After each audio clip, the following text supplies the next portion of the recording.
ሰላም እንዴት ናችሁ? ዛሬ እስኪ ስለ ወርቅ ልንገራችሁ። ወርቅ በዚህ ሰዓት ላይ ታይቶ የማይታወቅ መልኩ ዋጋው በጣም ከፍ ብሏል። በታሪክ ለመጀመሪያ ጊዜ ማለት ነው። እንደምናውቀው እንግዲህ ወርቅ የሚለካው ዋንስ ተብሎ ነው የሚለካው። አንድ ዋንስ ማለት ወደ 31 ግራም አካባቢ እንደማለት ነው። እና በዚህ ሰዓት ላይ የአንድ ዋንስ ዋጋ ወይም ደግሞ የ32 ግራም ወርቅ ዋጋ በዓለም ገበያ ማለት ነው $5000 ነው። የአንድ ዋንስ የ32 ግራም ማለት ነው $5000 ማለት ነው።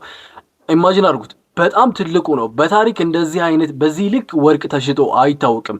ይሄኛው ለመጀመሪያ ጊዜ ዝም ብሎ እንደማንኛውም የዋጋ ሪከርድ ሳይሆን በታሪክ ለመጀመሪያ ጊዜ ነው ወርቅ በዚህ ዋጋ ሲሸጥ ማለት ነው። እንግዲህ ስለዚህ ጉዳይ ካወራን 2025 ባለፈው አመት ማለት ነው ከ1970 ጀምሮ እስካሁን ባሉት 50 ምናምን አመታቶች ታይቶ በማይታወቅ መልኩ የወርቅ ዋጋ በ2025 አምና ማለት ነው በ60% ጨምሮ ነበር ዋጋው ማለት ነው በ60%።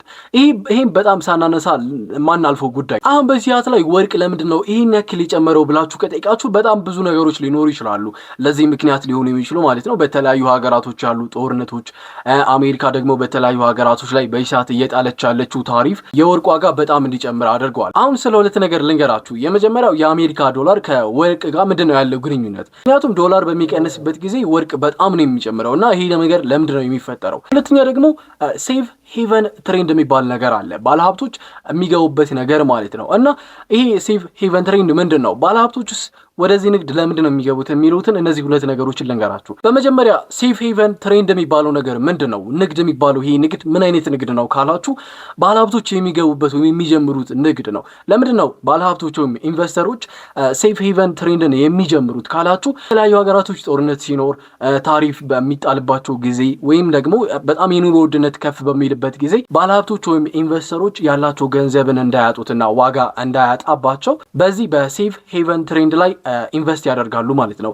ሴፍ ሄቨን ትሬንድ የምንለው ብዙ አይነት ነገሮች ሊሆኑ ይችላሉ። ወርቅ ሊሆን ይችላል፣ ሲልቨር ሊሆን ይችላል፣ ቦንዶችን ሊገዙ ይችላሉ፣ ወይም ደግሞ ወደ ሌላ ሀገር ከረንሲም ሊቀይሩ ይችላሉ ያላቸውን ሀብት ማለት ነው። ስለዚህ ወርቅ በጣም በሚጨምርበት ጊዜ ያላቸውን ሀብት ወርቅ በመግዛት ገንዘባቸው ዋጋ እንዳያጣ ሊያደርጉ ይችላሉ።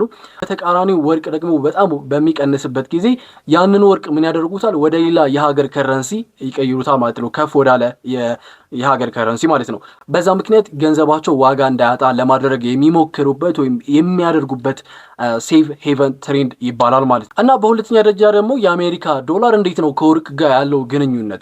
ምክንያቱም የአሜሪካ ዶላር ዋጋው በሚያንስበት ጊዜ ወርቅ በጣም ይጨምራል። ይሄ ነገር ለምንድን ነው የሚፈጠረው? እንግዲህ እንደምናውቀው በዓለም አቀፍ ደረጃ ወርቅ የሚሸጠው በዶላር ነው።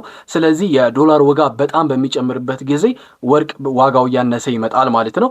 በተቃራኒው ደግሞ የዶላር ዋጋ በሚያንስበት ጊዜ ዋጋ እያጣ በሚመጣበት ጊዜ የወርቅ ዋጋ በጣም እየጨመረ ይመጣል ማለት ነው። ለማንኛውም ይህንን መረጃ ነገርኳችሁ። አዲስ ነገር ሲፈጠር ቀድሜ ያሳውቃችኋለሁ።